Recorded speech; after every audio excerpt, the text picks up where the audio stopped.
Hello, good morning everyone. Today we are going to see software testing unit 2 session 7. In the previous topic we have studied the concept boundary value analysis.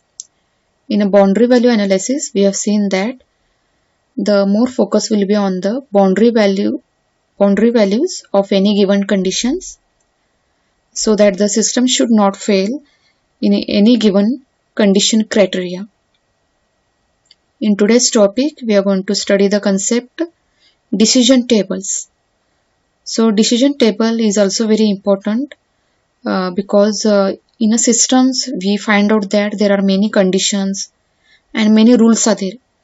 So by following these conditions and by following these various rules, you need to give the decisions based on the conditions and the rules. So that must be followed. And the user may supply the different inputs. Sometimes the user may supply correct input or the wrong input. So by following these conditions, rules, and what type of input the user has supplied, based on that the decision must be given by the system. The decision must be taken by the system based on what type of input the user has supplied.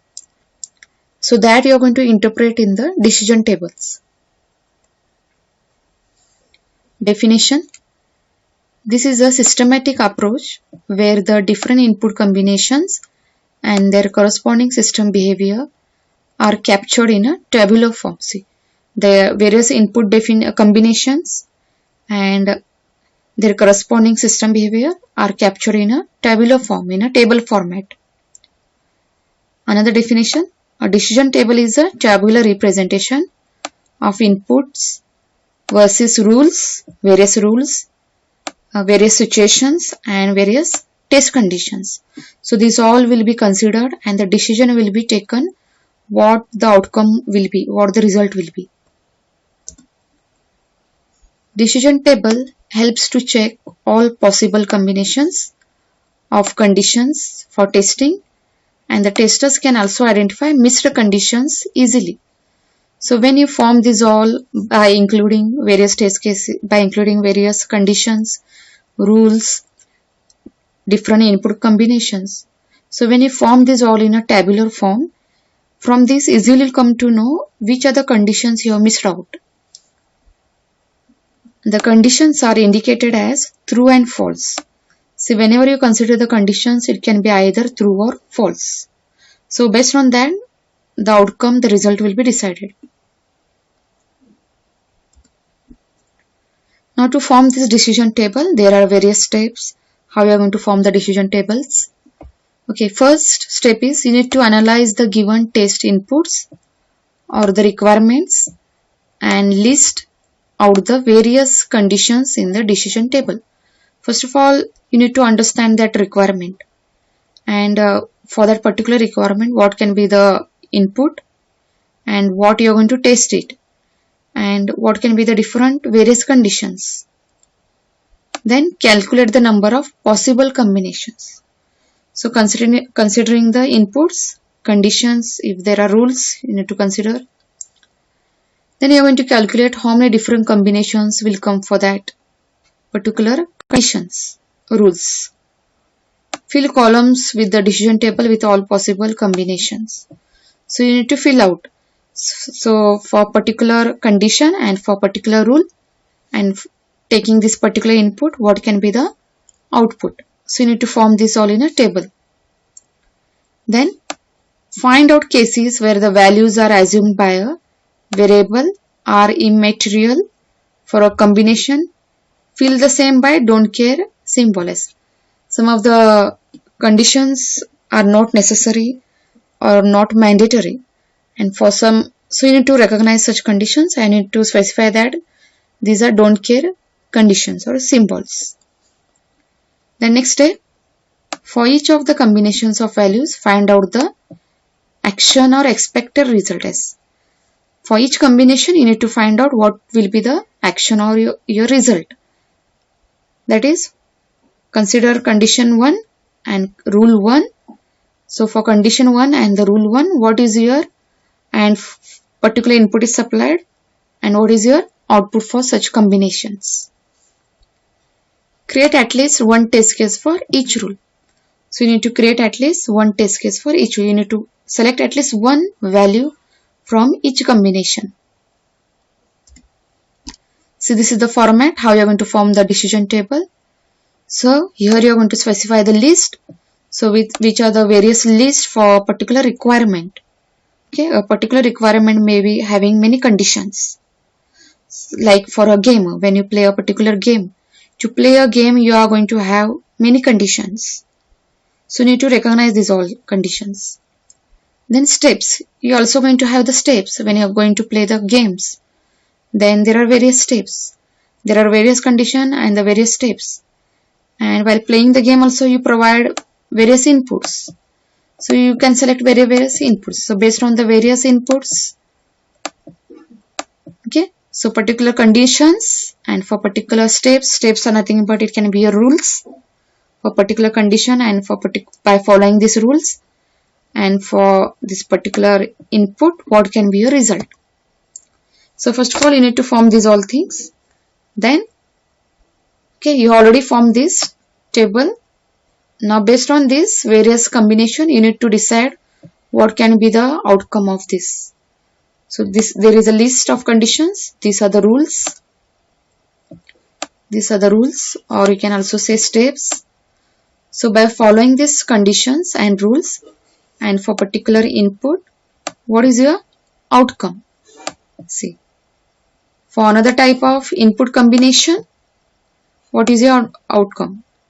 For another type of particular combination, what is your outcome?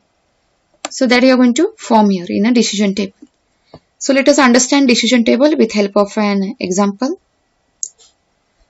So let us consider the behavior of a flight button for different combinations of fly from and fly to. Okay. See, they have given the screen.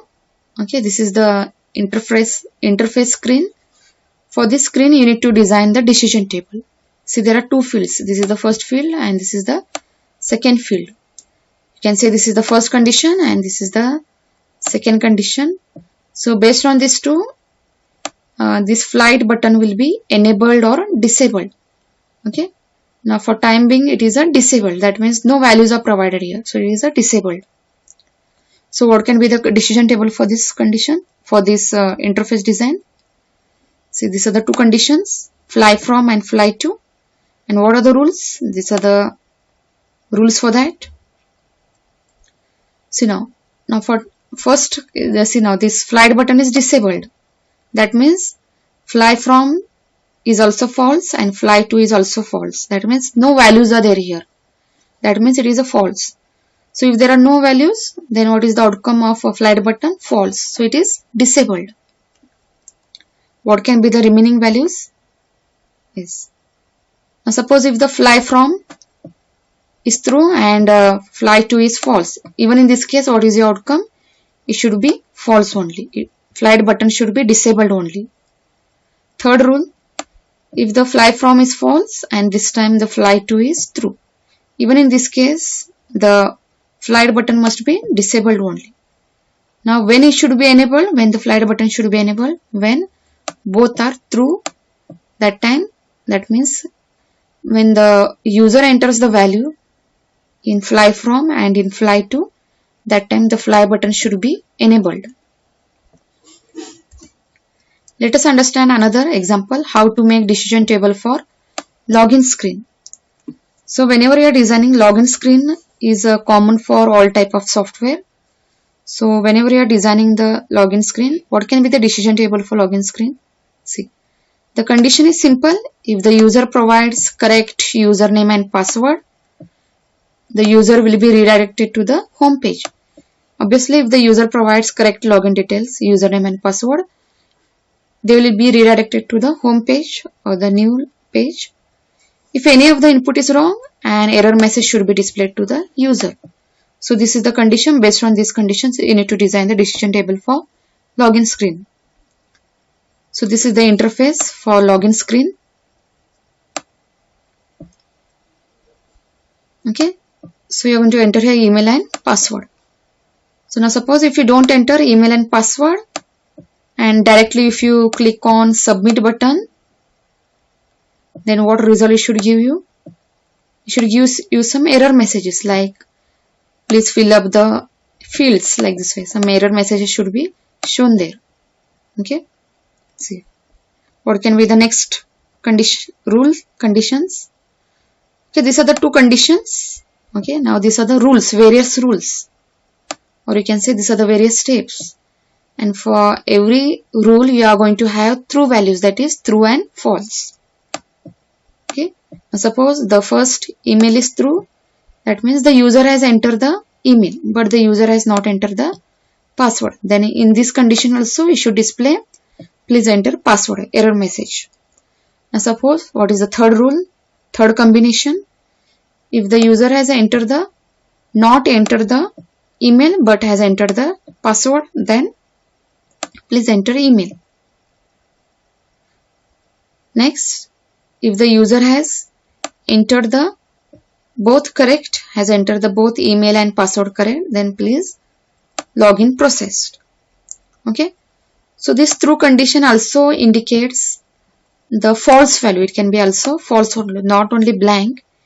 It can be either blank field or it can be either not correct value. In this case, it is considered as false. So that means if the user enters correct login details, then only the login is processed. If the user enters any of the email or password wrong, it shows the error message. See now what is the outcome? How you are going to form the decision table in this? See, these are the conditions. These are the various rules. Every rule are going to have two values here, true or false. And what is your action? That means the expected result. See, these are, we call it as expected result. Based on the values provided, that the outcome will be provided here. Now, while forming the decision tables, we have seen in the steps that you need to calculate the number of combinations will come for a particular decision table. So how we are going to calculate the number of combinations for this login screen? See, there are how many conditions? There are two conditions. This is condition 1 and condition 2. So every condition are going to have two values, that is either true or false. So every condition has two values. So 2 into 2 is how much? 4. So total 4 combinations will come. You can see here 2 into 2, 4 combinations. Or you can also take here exponentiation, that is 2 raised to power of 2. See here 2 into power of number of true values, number of false values. Those are 2 only. So 2 raised to 2, it is a 4. So this is the way to calculate the number of combinations. See another example, library example. Now in a library example, we have taken here 3 conditions, and based on these 3 conditions, what is your outcome? So based on these 3 conditions, you are going to decide whether the student can borrow the books or no. So based on these 3 conditions, you are going to decide whether the student can borrow the book or no. So what is the first condition? Whether the user registered. First of all, you are going to understand whether the student is registered or no, or the user is registered or no. Now see, what is the first rule? If the user has not registered and no outstanding fees, and if the user has not paid the fees and under borrow limit, as I told you, per day only 3 books can be borrowed, or per day only 2 books can be borrowed.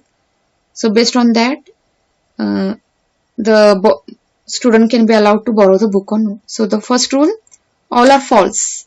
That means the student has not registered, they even not paid the fees and under borrow limit, then he is not allowed to borrow the book. Second condition, he is not registered, no outstanding fees, under borrow limit, only through large value is through, then again even in this condition you are not allowing the book to borrow. See, user is not registered but outstanding fees is paid and borrow limit is also false, then even in this condition no book can be borrowed. You can see this condition, you can see there are false conditions in between. See, there are false conditions.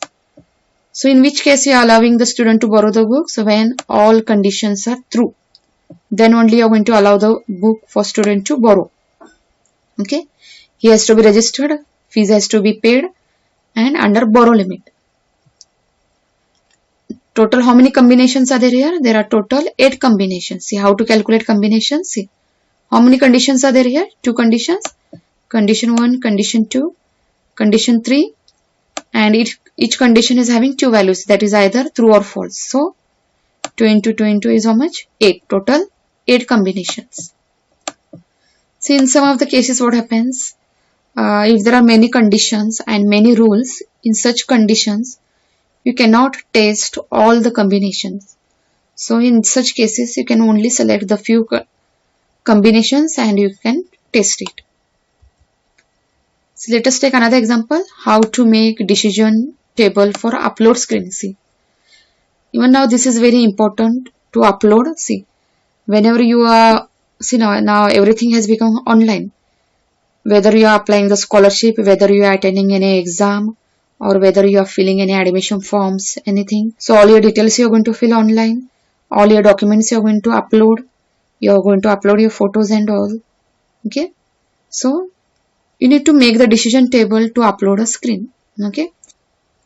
So this is the screen where the user is going to upload the photo.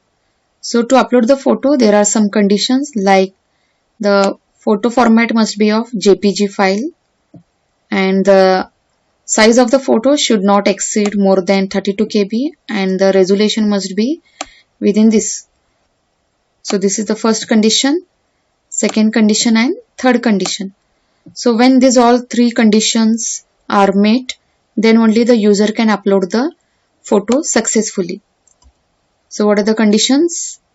See, this is the first condition. You can upload only in JPG format and file size must be less than 32 KB and resolution. Now, if any of the condition fails, then obviously it will not allow the user to upload the photo successfully. The error message must be displayed to the user, whatever the issue is. So how you are going to design the decision table for this? See, this is the decision table. So what are your conditions? These are the conditions: format, size and resolution. So 3 conditions, and these are the various situations or the situation cases. Okay. Now in the first situation is what? The user has entered, the user has uploaded JPG photo, size is also less than 32 KB and it is also in this resolution. So in this case all conditions are true. Then the photo is uploaded successfully. Then in the next situation, the user has uploaded the JPG file, size is also less than but it is not in a resolution. Then error message must be displayed there. In third situation, the user has uploaded JPG file, JPG photo, but the size is now greater than 32 KB, but it is in a correct resolution. Even in this case, the error message should be displayed.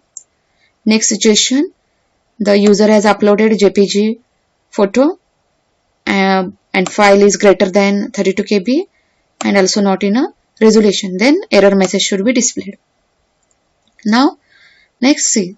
The user has not uploaded the JPG file photo and size is less than 32 KB and it is also in a resolution. Then should not allow the user to upload the photo, should display the error messages. So you can see these are all wrong where the user has made mistakes. Now this is correct. Okay. So this is the wrong value, this is the wrong input, these are the wrong input. So these are wrong input. So even if one of the condition is wrong, you should not allow the user to upload the photo. So this we have seen various examples of decision tables. So if you compare this decision table with the equivalence and boundary value analysis, decision table is the best because very easily we can interpret it easily and very easily we can identify which are the missing tables, which are the missing conditions or rules or the input values. and different combinations we can find out, and we can test it. So here we have completed decision table. Thank you.